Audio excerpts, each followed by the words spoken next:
Cows?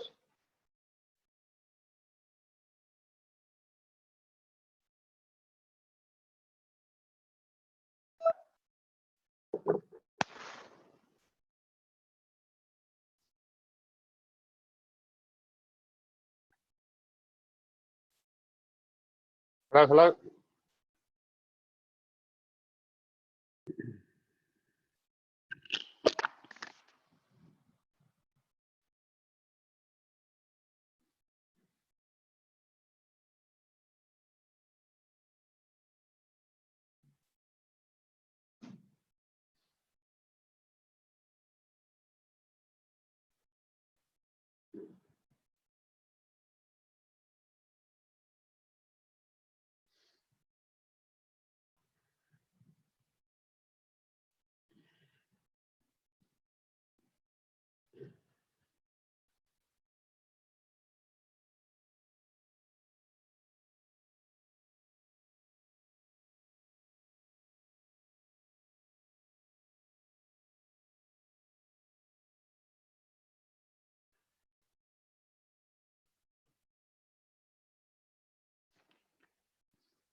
Good afternoon, people.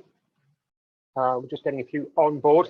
So welcome to this afternoon's little webinar session on goal achievement. We're just going to wait a minute just to see if anyone else wants to join us and maybe starting a little bit late. Whilst we do, as always, just check in, folks. Number one, obviously that you can hear me okay. And secondly, that you can see the slides that I'm sharing. And thirdly, that you can see me, I guess, although that's probably least important. As long as you can hear me, as long as you can see me, please use your chat box to say hello, just to make sure you can hear me, just to let me know.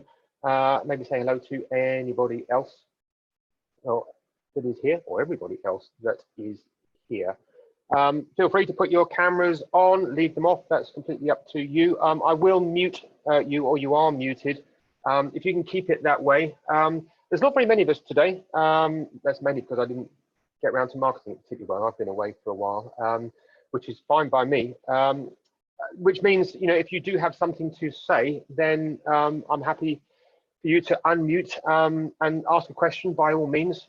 Make a comment. Very happy to do that if we're not running a big webinar this afternoon. So feel free to make comment should you wish.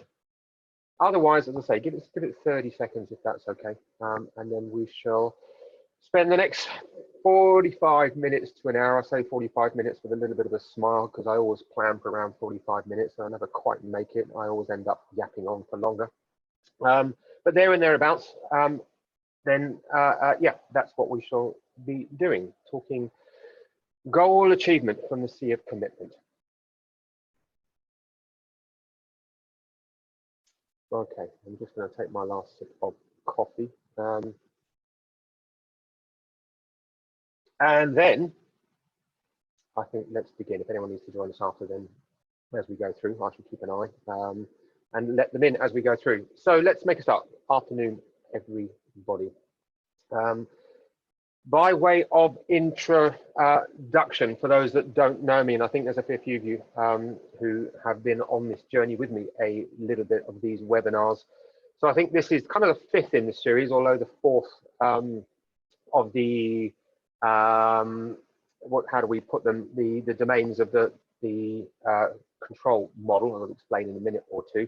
But my name is David Allen. I run a company called Let's Talk Tough, which essentially looks at helping build mental toughness for both performance and particularly at the moment, well-being. So I work with organizations, businesses, schools, and with sports clubs and associations in terms of trying to help to build mental toughness. And one of the first model we did, a webinar we did, was on that model of mental toughness that we'll come into a minute, which is the 4C model.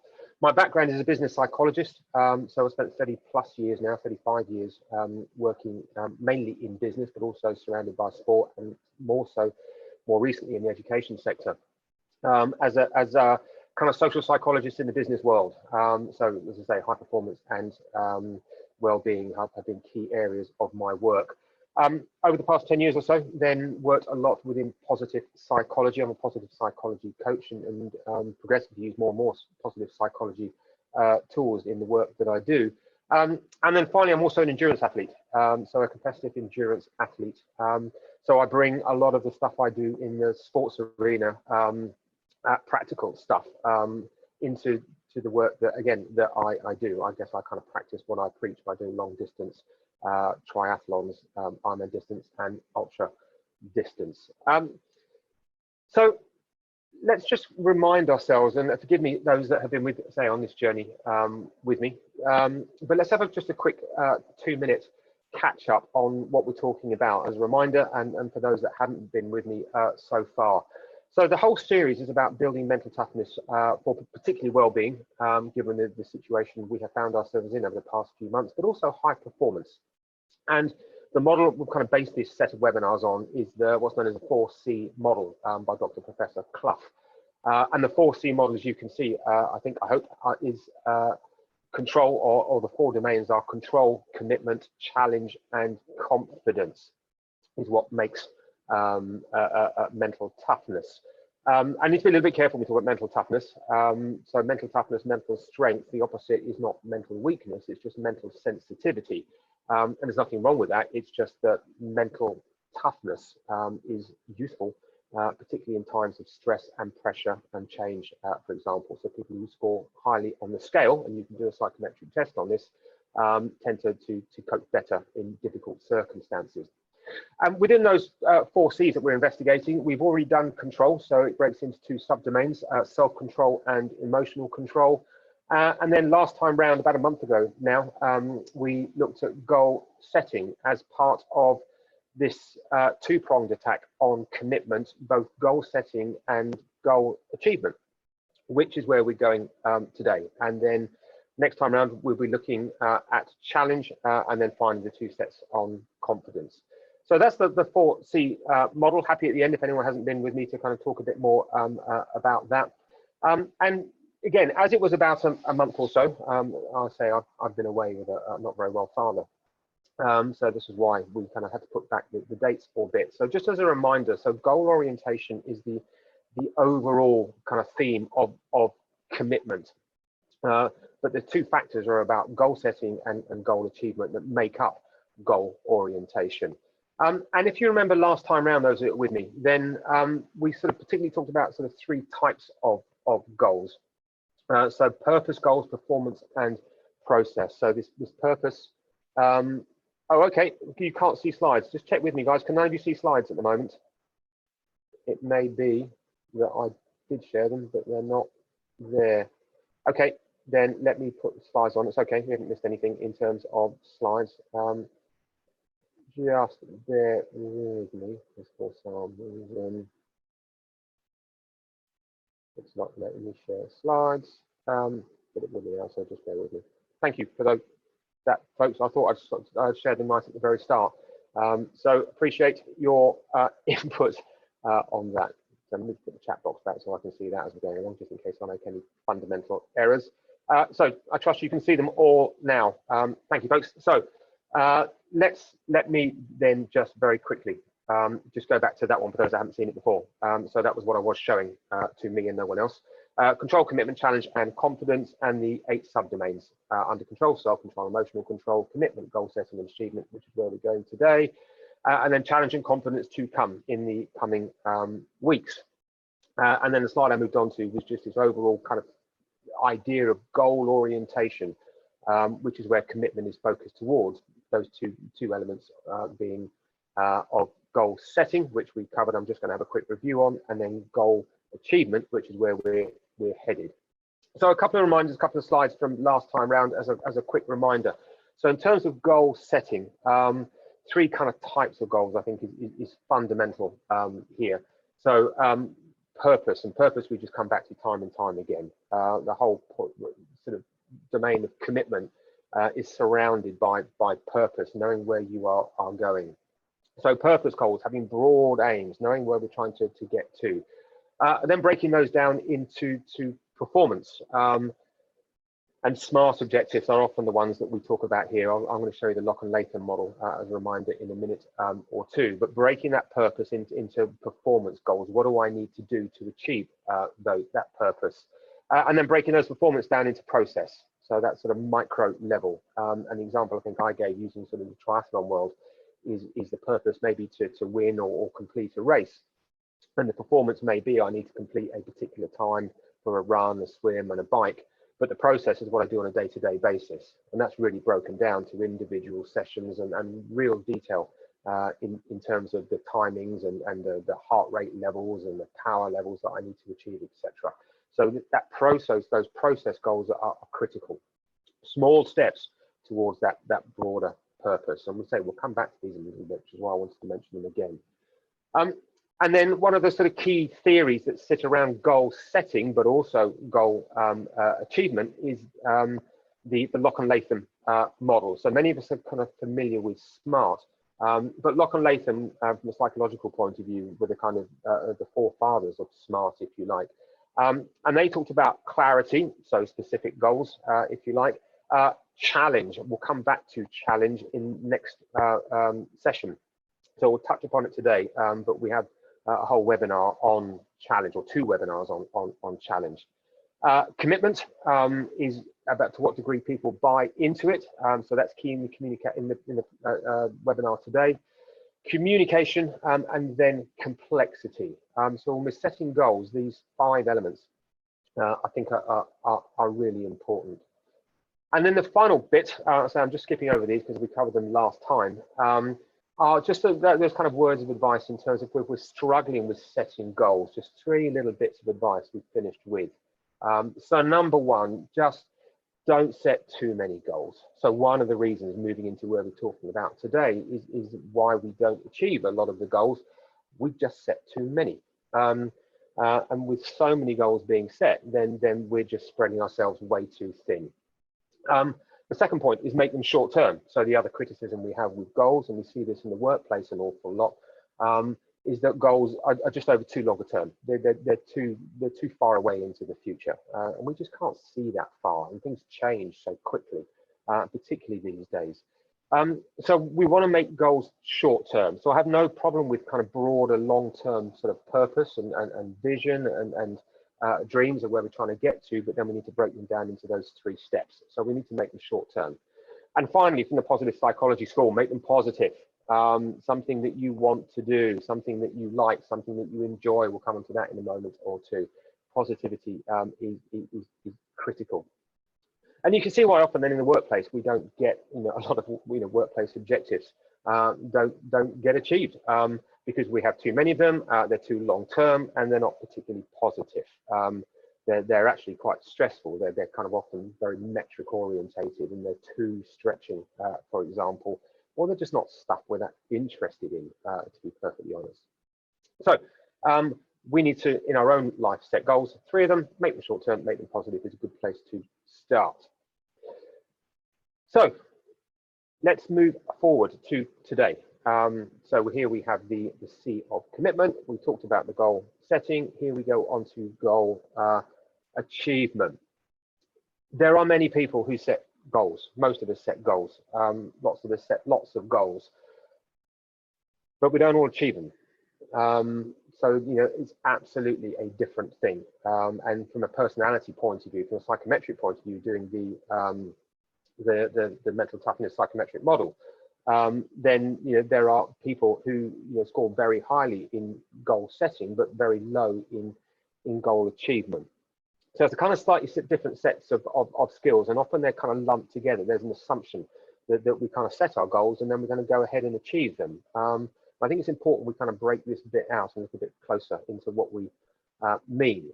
So goal achievement, the ability to succeed in what you set out to do. So we know we're going to set out to do something, it's succeeding in that.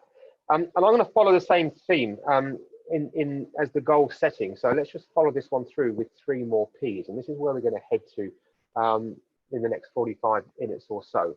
So 3 principles of goal achievement, or goal achievements. I'm not quite sure why I put the S on the end there. So we're keeping to our P's: passion, perfect practice, and perseverance. So this is a huge area. You know, there's a lot of stuff I do around this area in sort of workshops and webinars and coaching. So as always, we're kind of skipping over and just picking out some sort of fundamentals. But I think these are 3 good ones. So let's just kind of chuck our pennyworth in over these 3 for the next 45 minutes and see where it takes us. So let's start with passion, if we may. And I guess, again, let's kind of have a little definition. And by all means, folks, use your chat box. What are you passionate about? What are your passions? Do you have a passion? Do you have many passions? Is it easy? Is it easy to write in the chat box? Are you willing to share your passions? Some people don't like to kind of share their passions particularly. So I'm interested, if you can and you're prepared to, and you're able, then in the chat box, not necessarily for my benefit, for other people's benefit, it's just always interesting to have a look at. If you have a passion or you have passions, then feel free to put them in that chat box. And as we do so, that definition, a strong and barely controlled emotion. So, you know, passion is an emotion, and it's a very strong, it's a very powerful emotion, to the degree where we find it difficult to control it. You know, we get so passionate about it that we often lose an element of control. I can see Miriam Murphy. Thank you. Well-being, mental well-being is a passion, and it's dare I say, a good passion to have now. It depends whether you're helping others with their mental well-being or whether it's on your own well-being. Anyone else can then put those down. So passion, a strong and barely controlled emotion. And a lot of people kind of struggle with this a little bit. So let's just kind of push in and kind of see if we can think about kind of what this word means and kind of how we find it. So if you go on to, if you Google, then there's masses and masses of stuff around finding your passion. And as I see there, okay, competing with your horse, and it helps well-being. I like that, Caroline. Being competitive, sport, horsing, there are lots of things there to be passionate about. And I guess the question is, how did you find it? If you have one, how did you find your passion? When did you find it? Did it find you? You know, there's a lot that it's worth kind of just, again, as always, I'm a great one for reflection. It's just kind of sitting back and exploring this word a little bit and saying, well, what is it? And then where did it come from? Was it a journey? Was it something that I sought and found, or I'm still seeking, or one that came and smacked you in the face? And as I say, are there one? Are there many? How many kind of passions can you have? I think so. There's loads of questions that sit around just kind of finding it, and you know, you can play with words. And I think I've got a list of I think about 64. Very happy. I might try and share it in the chat box in a moment, of words that may help you find your passion. I'll come back to that in a second or two. So just how you found it, when you found it, did it find you, etc. And if we're going to talk passion, then we need to mention this book, Grit. So Grit covers actually 2 of our bases for today, passion and perseverance. So the first and third of our elements we're going to talk about today. So Angela Duckworth wrote the book Grit probably 7 or 8 years ago now. And you know, it's got a very strong foothold, I think, in circles who are dealing with sort of well-being and mental toughness, etc. And very much, you know, the theme of the book is around passion and perseverance over talent. Is what makes people successful, is passion and perseverance. It's not to say that talent isn't important, but maybe passion and perseverance is undermined. And I think even more than that, then I think one of the things that Angela Duckworth talks about is how everyone grabbed hold of the perseverance bit, but not so much the passion bit. is that people kind of take the passion bit for granted, that perseverance is the tough bit to do, and passion is relatively easy. And as she says, I know, the quote there, I know how to work hard. One of the hardest working people in peer group just don't know what I want to do with my life, that passion bit. And so she had a real struggle in kind of finding her passion. So there are three things that she talked about as fundamentals to finding passion. I've got a few more thoughts for you in the next 5 minutes or so. But let's try and get a little bit practical about it as best we can with a subject such as this. So number one, do something. So I think that's pretty good advice. We can talk about stuff, we can think about stuff, we can write stuff down, but actually we need to be doing stuff. When I say doing stuff, writing maybe doing stuff. But we've got to experience stuff, I think. If passion is an emotion, then this is about sort of getting involved and doing something, whatever it may be. Go try, go experiment. But then ideally you want to do lots of things. So, you need to experiment and find and try lots of different things to find your passion. Then variety is the spice of life. Having an eclectic group of things that you go out and do will help you find that passion. So whether that's work and social environment and domestic environment, different sports, different activities, different pastimes, different social groups, it's about doing lots. And the more you do, then the more chance, of course, you have of finding your passion. But the other great word of advice that she has is around patience. Is be patient, is take time. Is that we can think we found something, but often we need to have a bit of a slow burner on it. We can enjoy something, but is it a passion? And maybe passion takes a bit of time. So 3 words where that Angela Duckworth sort of talks about when it comes to passion itself. And I'm going to come back to her in a minute or two and to grit, because there are several areas that I think we need to challenge and question, or I challenge and question. But just whilst we're on this theme of finding your passion, so here's 3 things that you can do, according to Angela Duckworth in Grit. One of the other places you can go to is go and do the passion test. So here is a way, and I say that kind of, I laugh, I don't quite mean it to be so humorous about it. It may be a very good way to go and find your passions. Based on a book called The Passion Test, you see I've put lots of book references up here. As we've got a short amount of time to kind of chat through this stuff, then those of you that are interested in taking it to deeper levels, then if you've got some books to kind of just reference, then I'm sure that will help. So you can go to the passion test.geniussu.com and you can go and take a passion test.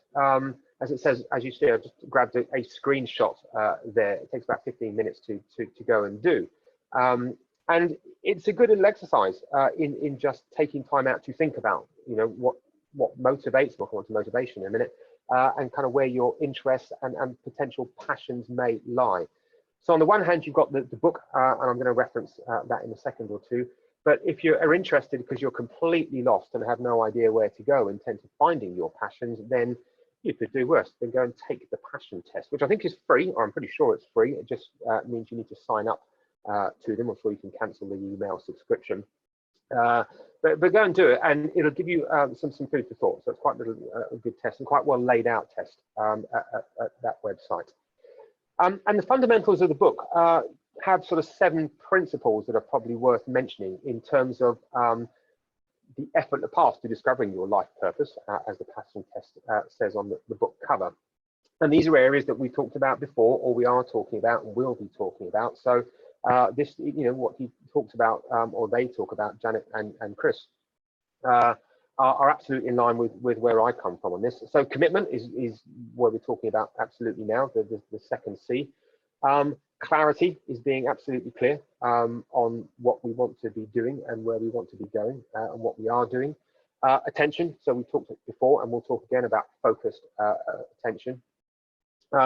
Staying open, being open-minded, I think is really important. Staying open to opportunities, keeping our eyes open literally to what's going on around us and what is happening. Integrity, being honest with ourselves and others. Persistence, we'll come back to that in a little bit. Following your heart, is what is your gut feeling telling you? What does your intuition tell you? is what he talks about, or I say he, because Chris Atwood, sorry, is often kind of attributed, although Janet Bray Atwood also is very much part of the book, so they, to be more accurate. But those are 7 kind of good practices, I guess, in terms of kind of looking to find our purpose. And if you want to take it one stage further than that, and while we're on the kind of book references, then another place you can go to is 25 questions you must ask yourself to find your passion. So I put 10 up here, and there are 25. I've got a PDF of the 25, but you know, if you want to go and get the book, obviously the book will get into a lot more depth, and you may need a bit of depth because you'll see with 1 or 2 of the questions that you'll look at them and you'll go, what? And what I mean by that is if you look at question 2, for example. So question number 1, what do you really want? So there's a good question to start finding your passion. Number 2, what would you want if you didn't have to be unhappy about not getting it? So that may take you getting your head around a little bit. Essentially, it's talking about what are you happy with right now? What makes you happy this minute, today, is kind of where it's coming from on that. But you can see that some of these questions take a little bit of thought and time we don't have. So I'm going to just skip through the top, I say the top 10, the first 10, and then 15 after to follow that I can give you in a PDF if you want, or go and have a look at the book. What's stopping you? Let's skip through them. What specifically is it about it that stops you? How is that stopping you now? How could you solve the problems that stop you? How does X mean that you can't do Y? If all of your problems were solved, what would you do? It's a very common question asked there. What are your interests? We get more simple. And what were your interests? So the book follows these 25 questions that are there for you to really think about kind of what it is that you are passionate about. Okay, just on that then. Let me change tack a little bit. So there are lots of things that we can do to go and find our passion. Sorry, folks, just bear with me a second. Someone's just going to try to get in the room. But one of the worst possible bits of career advice, and I hear this all the time, and I think I probably said it to my kids, is just follow your passion. I think we've got to be really careful with that. This is used quite a lot, and as I come back to Andrew Duckworth shortly, there's a point I'm trying to make here that I'll get to in a second or two. So why is it bad advice? Just following your passions. You know, we hear this kind of this all the time. It's bad, I guess, on 3 levels. I think one of the key ones is that it presupposes that passions are fixed. You have one and that's it. And I've got a bit of a problem with that, because if they're fixed, then you know this kind of takes us into a kind of fixed mindset, does it not? And it you know, everyone just kind of puts all their eggs in one basket to follow that passion. But then that would be very easy to drop that basket because it becomes very difficult to carry sometimes, perhaps. So I get a bit concerned when you know we kind of go, right, you know, follow that passion, there it is, and that's the way it's always going to be. Surely passions are much more flexible than that, are they not? And I'll explain that in a minute or two. It also presupposes that you have one. Just follow your passion. Well, do you have one? So go back to what we talked about. Is some people are still trying to find their passion. But I get the bit that kind of gets me, the point I'm kind of make, and this is where I kind of take a little bit of issue with Andrew Duckworth and grit, is bad career advice in many respects, because it just kind of ignores the marketplace. And kind of what I mean by that is your passion just doesn't have to be your job. And I think we confuse that a lot of the time. You know, I'm not to say that you can't be passionate about your job and your job can't be your passion, but it ain't necessarily so. And And so I need to be a little bit careful, or we need to kind of be a little bit careful, because I think it can be a bit of a lost cause sometimes, or it can really lead us to disillusionment and to not goal achievement. Is we're trying to find this holy grail of being absolutely passionate about the work we do and being able to kind of earn a great living through following our passions. So I think, you know, there's a slightly different, when we talk about sort of career advice and the like, and here's just a model, and I don't want to kind of go slightly off kilter a little bit, but one of the models often used when we talk about career advice doesn't use the word so much passion as enjoyment. So I think it's important that you know, we try and do stuff that we enjoy at work. But I think enjoyment and passion are quite different. You know, that passion is unbridled. It's that, you know, as we say, it's difficult to control and handle. Passion is a much stronger word. So we're looking at sort of finding careers and developing careers, and, you know, by all means, you know, this should be something we enjoy. It should be something we are good at. So this is about very much, you know, working to where your strengths lie. And I know we talk about strengths and passions, but I talk about strengths and enjoyment perhaps a bit more. It's around direction and having that kind of knowledge of what we're trying to be and where we're trying to go. And it's also, you know, very much about the opportunities that are available, or the opportunities we're able to create. So I don't want to kind of put people off when it comes to kind of work and passion, but I do have this bit of a thing where either we're so busy trying to find passion in work and we can't find it because it's just not there, and I don't have a great problem with finding it elsewhere. I'm going to refer you to something again in a minute that kind of explains it slightly better, and also vice versa. So let's just be a little bit careful about this relationship between passion and work. While we're on the kind of theme of passion, and here's a whole different area that we're going to talk more depth in later on down the line when we talk around challenge. But you know, we probably need to just have a quick word on motivation. And I wrote the question down there because it's a conversation I had yesterday with a group. We were talking motivation. And feel free to put a yes or no in the chat box.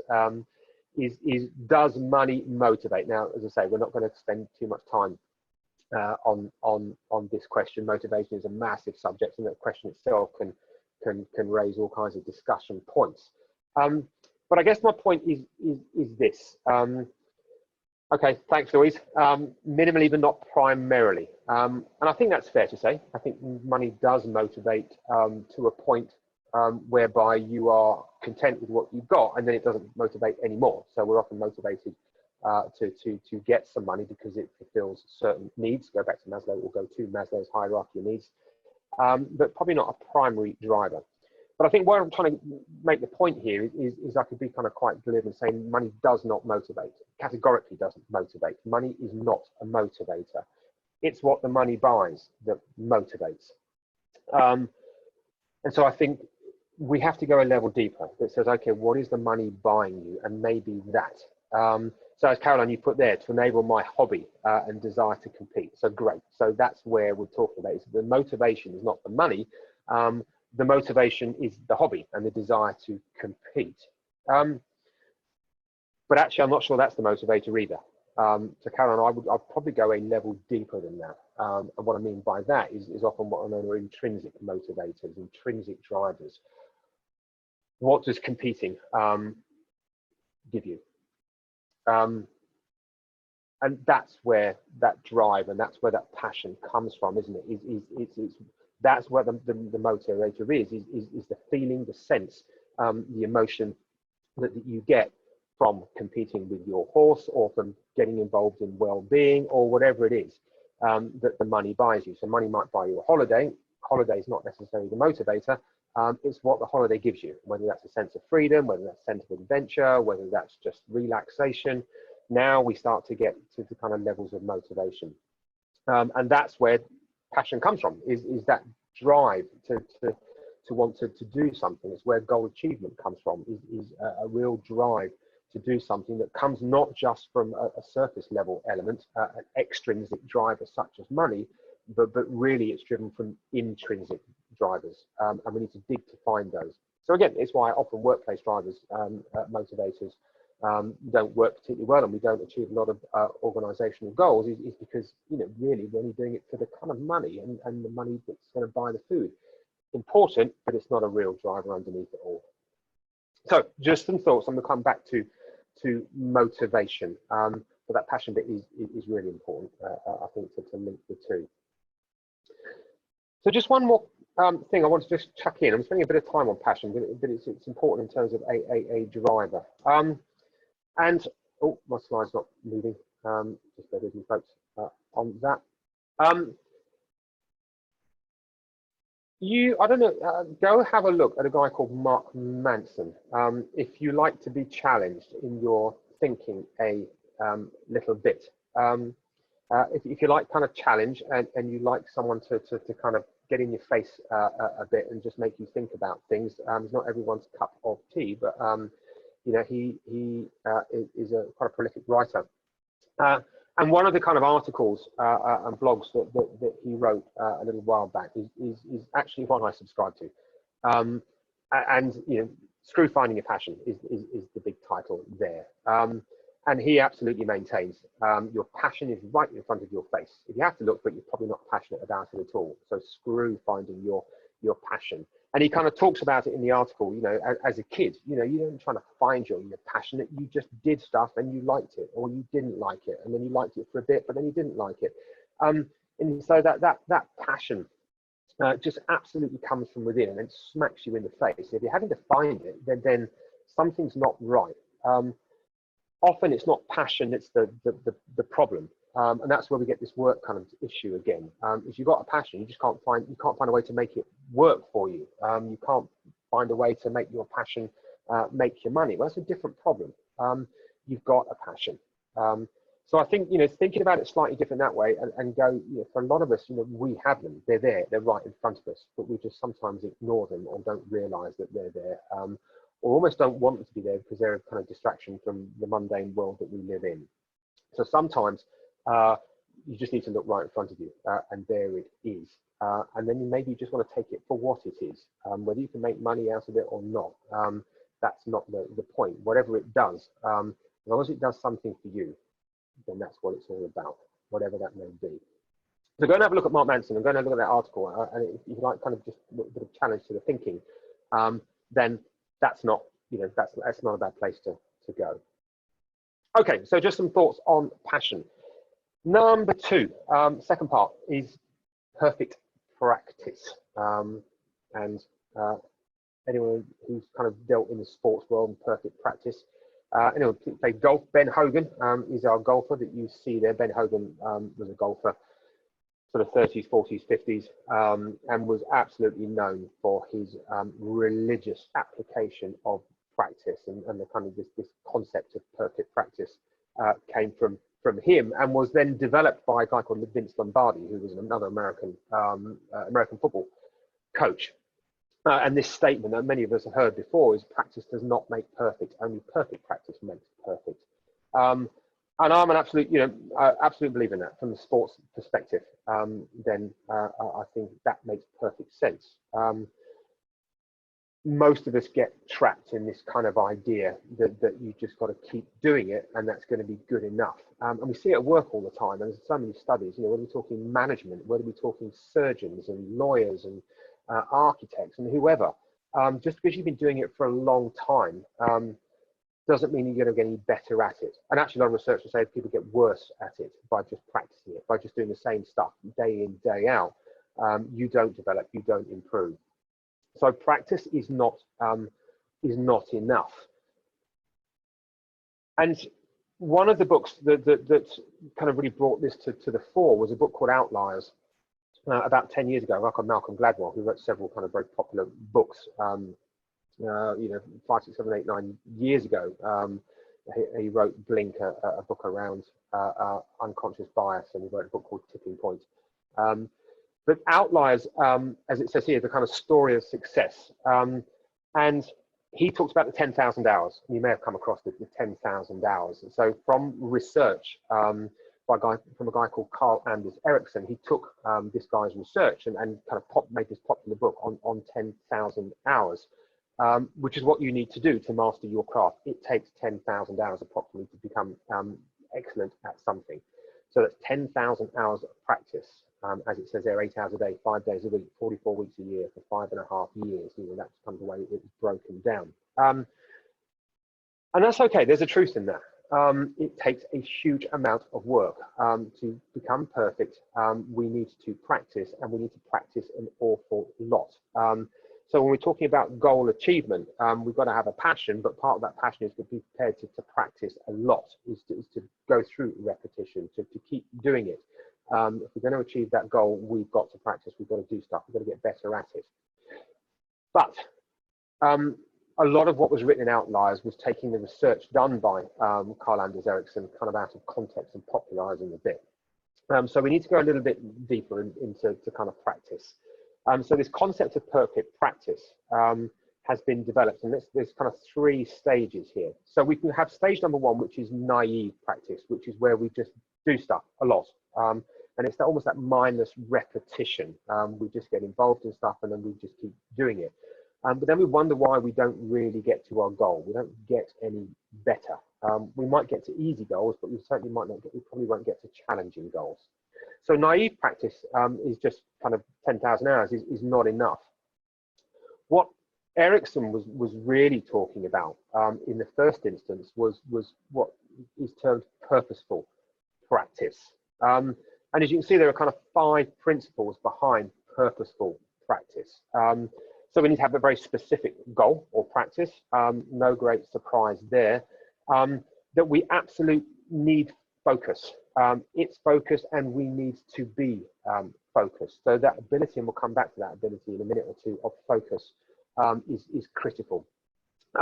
We need feedback, so we have to be receiving and taking and working on feedback, and I'll come back to that in a minute or two. And the learner is then pushed outside the comfort zone. So I think we talked about this before, and we talked about this in goal setting, is that we need to actually move forward, and for achievement, you know, we need to step outside that comfort zone. We need to be challenged. As I said, we're going to talk about this in the next webinar in much more detail, challenge. But getting outside that comfort zone is really important. And then what's really important is that the learner is creative and works through temporary plateaus and new techniques and approaches. And that's the bit that many aren't good at, whether they don't have the time to do it, whether they don't have the inclination to do it, whether they don't have the skill to do it. But for many of us, we just get stuck, and we just keep doing the same things, but then we wonder why we never improve.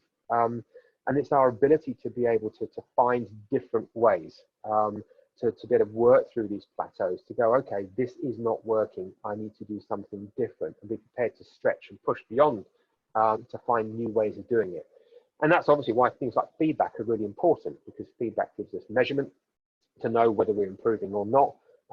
But feedback also may give us ideas. So there are 2 key elements that I think we'll come on to in a second, is around sort of measurement and ideas. So we'll come back to feedback in a second or two. So as Ericsson said, you know, get outside your comfort zone, but do it in a focused way, with clear goals, a plan for reaching those goals, and a way to monitor your progress. Oh, and by the way, don't forget, we need to figure out a way of maintaining that motivation. So again, motivation is key, and we'll come back to it again. But there is one step further. So Anders Ericsson talked about purposeful practice, which is good, which is great. But then he sort of took it to one level further, which is known as deliberate practice. So our ideal, our perfect practice is actually known as deliberate practice. And there are 2 bits we add onto the purposeful practice. So one is done in a well-defined field, where it's possible to differentiate an expert and a novice. So this is where role models are important, is where we know what good really looks like. We know what brilliant looks like, is we need to have some kind of example. It's very difficult to really develop to a place where there's no model. We can't see expertise. We have no idea.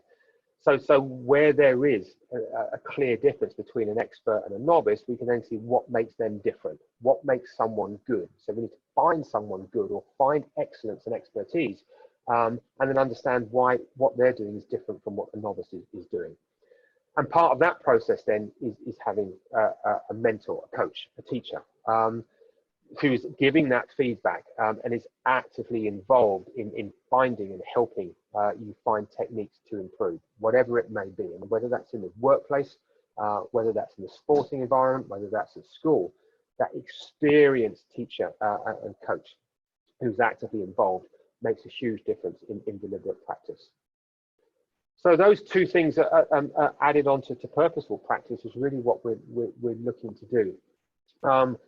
And that's not an easy thing. And believe me, you know, I apply this in the sports field an awful lot, and I talk about it all the time. And yet I still get caught in this kind of realm of mindless practice, of naive practice, where I just go and do stuff. And I'm not really conscious of what I'm doing. I'll go for a bike ride and I'm thinking, actually, what am I trying to achieve here? Well, what's the point in this? Am I trying to go fast? Am I trying to build endurance? Am I trying to build strength? What am I trying to do here? So, you know, even someone who's kind of so involved in it as I am, still makes that a mistake. So deliberate practice is a tough thing to do. So I picked out just two things that I've kind of mentioned before, and just two models that sit around that. So number one, the biggest difficulty in deliberate practice. Here's a model we may be familiar with this unconscious competence model. So we have these 4 stages of often used in learning and development and in achievement. So unconscious incompetence, unaware that we're unable to do something, probably because we've never done it before. So, you know, if you've never driven a car, you don't know that you're not able to drive a car. But it also may be that we've had no feedback or we've got no measurement. So go back to that again. It may be that I'm doing something, but I've no idea whether I'm doing it well, because I've not seen anyone else do it. I've got no measurement and I've got no feedback. So it's not a great place to be, and yet many of us are stuck in that unconscious incompetence place. Oops, sorry, wrong around. So what we're trying to do is move towards conscious incompetence, i.e. go and do it and then find out you're not very good at it, or get some feedback to tell you you're not very good at it. So we're one step further forward here, is at least we know what we're not good at. We might not like it, and a lot of people shy away from this. They become aware of what they're not very good at, and they move away from it. Is that they just try and drop it, they ignore it, or they're frightened from it.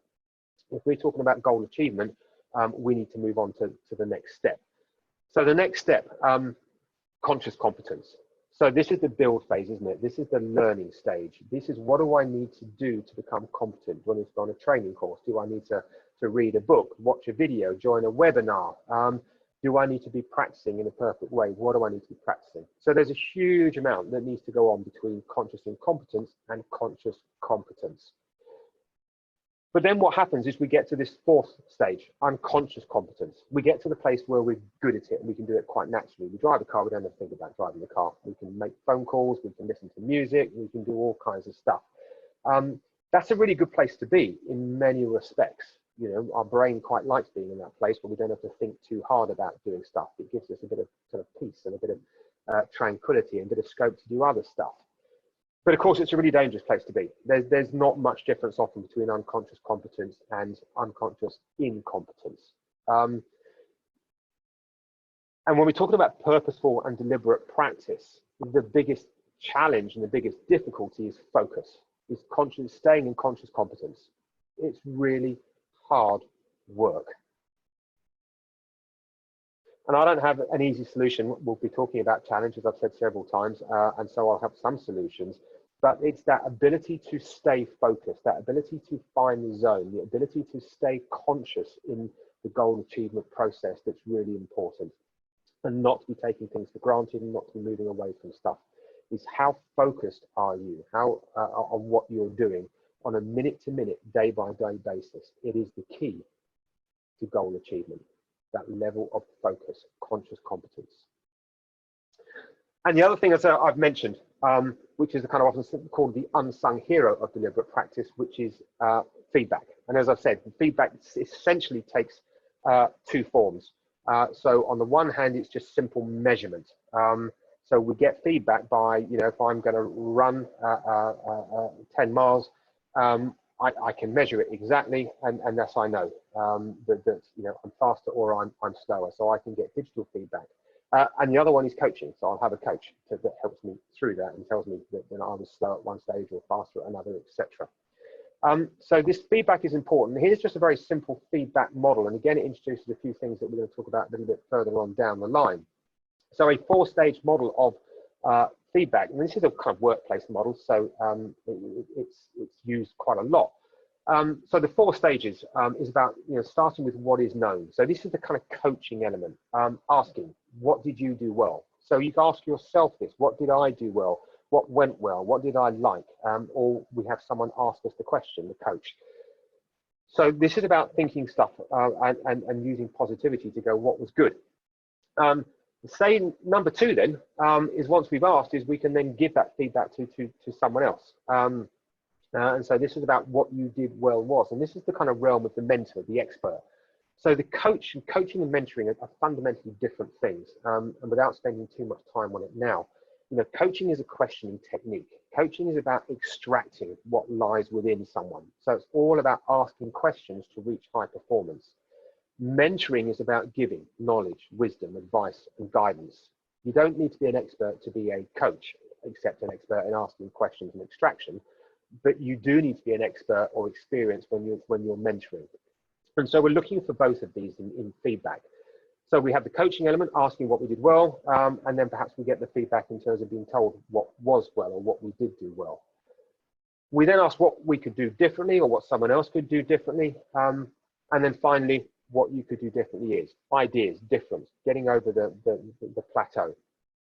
So models of feedback, I think, are really important, because feedback is something that is quite sensitive, that a lot of people don't like very much, in terms of, we kind of know we should get it and we know it's useful, but we don't necessarily like receiving it. And also we don't like giving it to a certain degree. And when we do, we don't do it very well. We tend to tell too much, or we just tend to ask too much. So that balance of good feedback is really important in the goal achievement scenario, and particularly in terms of deliberate practice. So just a few thoughts. We've talked about passion. We've talked about perfect practice. The final one, we don't need to spend very much time on. And again, because it very much forms where we're going in the next webinars. So what I'm going to do is just set it up really for the next webinar. So our 3rd P was about perseverance. So goal achievement, finding that passion, which is absolutely critical. Then refining that kind of passion into something that's structured, something that has a kind of process that we can follow through, and that's where deliberate practice comes into the mix. But fine, doesn't matter how passionate you are. It doesn't matter how purposeful you are and how well you practice. You will almost certainly have obstacles. You will almost certainly have difficulties. If you don't, then I would suggest that the goal is probably not stretching enough and not challenging enough, and perhaps we should be looking at making it a little bit more challenging. So perseverance fundamentally is a good thing. Is we want to persevere, strangely enough. Why? Because we want challenge, because challenge is good, and that's where we're headed in the next workshop or the next webinar. But just some thoughts on perseverance, to without kind of just leaving it completely to one side at the moment. So how do we do this kind of thing, or what is it we need to be thinking about? So a couple of things that I've talked about before. So just to kind of bring you back to a couple of models. So when I talk perseverance, I often go back to this, the Stoic triangle. Spending a lot of time looking at Stoicism these days, or have done for a while, but more so these days. And you may or may not remember, and those that are new, the Stoic triangle talks about eudaimonia, your inner good demon, or often known as well-being, is finding well-being, or flourishing is the words used in positive psychology. And there are sort of 3 elements. And I think when it comes to perseverance, these are 3 good bits of advice. So in no particular order, but at the top there, take responsibility. So in terms of persevering, what often happens is we start to blame. If it's not going right and we get into struggles, we start to look at our boss, our coach, our teacher. We blame our kids, we blame our spouses, or we blame anybody except ourselves. And so goal achievement starts to fail at the first hurdle because we start to blame other people. So it's absolutely key that we accept that it's our responsibility, it's our goal, it's our responsibility to follow that goal through and achieve it. Number two, control the controllables. Focus on what you can control. So simple question when we come across these blockages and barriers, is it something I can control? And this is where the advice always is that kind of bite-sized pieces, is breaking things down. Go back to the goal setting, which is about your process goals. And right in the very kind of first webinar, we talked about an exercise known as ambitious targets, which was breaking ambitious kind of targets down into small bite-sized pieces, into chunks, chunking. So this is about absolutely breaking things down to what we can control. So we take responsibility and then find the bits that we can control. I can't control winning a race. I can't control necessarily how fast I ride on a bike, but I can control going out on the bike in the morning and being very conscious about what I'm trying to do. I can do that in work and I can do that in my domestic environment. And finally, with living with arete. So arete is that kind of virtuous self, you being your best self. So when the Stoics talk about arete, it's living to be your best self, and there's that gap between the kind of self we are on a day-to-day basis and our ideal self, and how close do we get to it on a day-to-day basis. What I mean by that, when I'm talking about sort of goal achievement, is just putting your best foot forward every day, is giving it a go, is just, you know, keep trying to do your best. It doesn't mean your best is going to work, but all you can do is do your best. And that's what I say living with arete, you know, and goal achievement and perseverance within goal achievement. You've got to turn up, you know, you've got to give it a go. You've got to try your best, whatever your best looks like on that day. And it may not be great, but at least it's something. So I think that's really important in terms of just kind of sometimes, you know, these things can be insurmountable, these obstacles and blockages in our path, but one step at a time. I'm going to leave you with quite a graphic that we'll come back to, because it's where we're kind of going to start when we look on this challenge bit.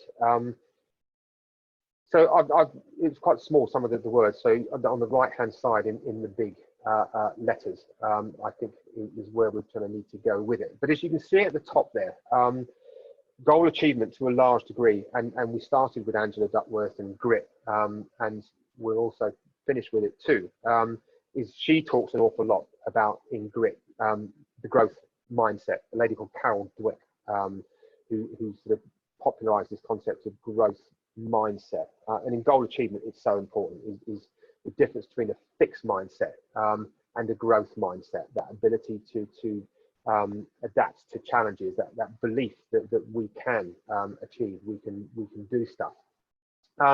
So I've just highlighted some of the kind of the steps that we need to go through, and these are our basis for coming up to challenge, and the next one in particular, which is taking risk. So that fixed mind, the growth mindset, sorry, you know, looks at embracing challenge.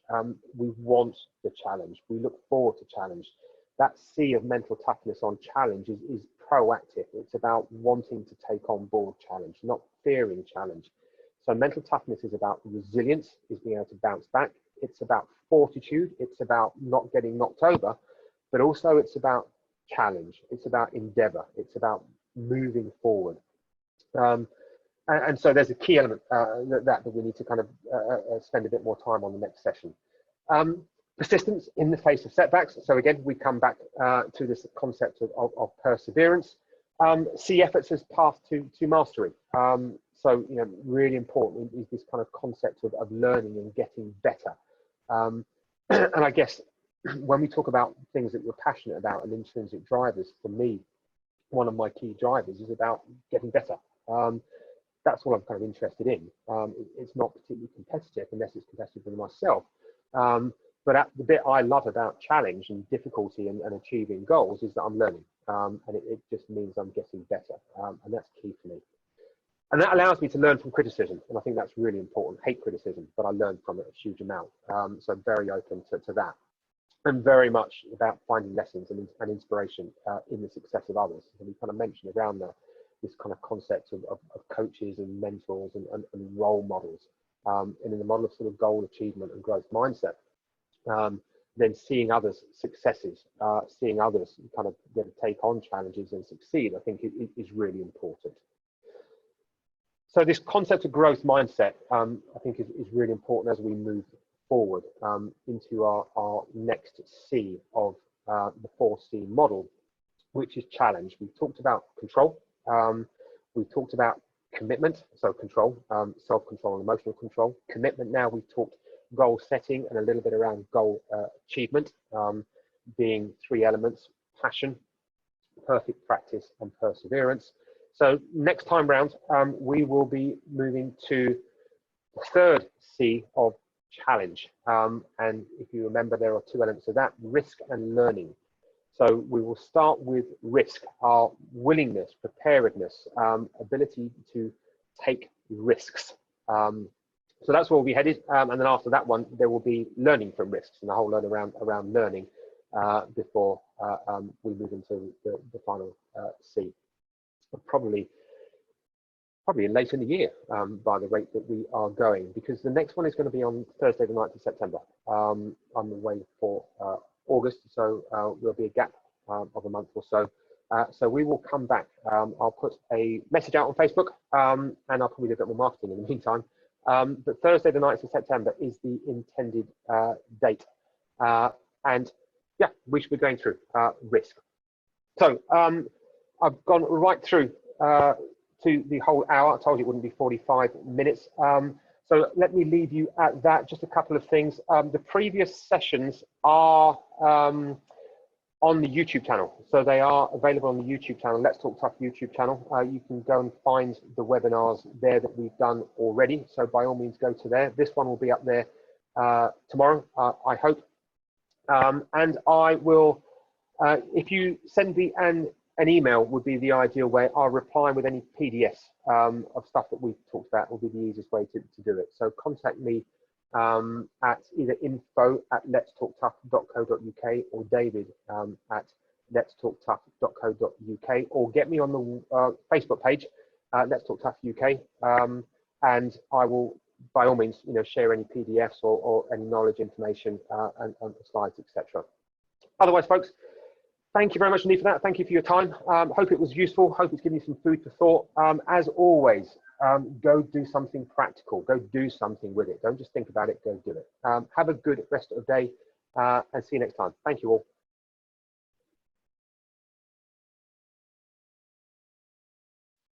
Thanks, Louise. Thanks, Amanda. Thanks, Zoe. Thank you, Gemma. Thank you, Miriam. Tina, Lee, thank you very much.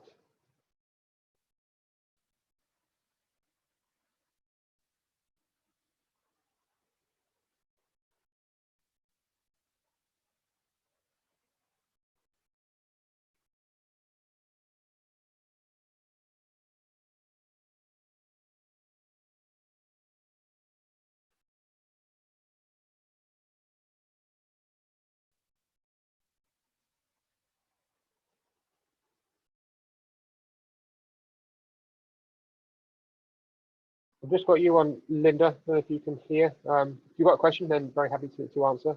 Otherwise, I shall close the session in a minute or two.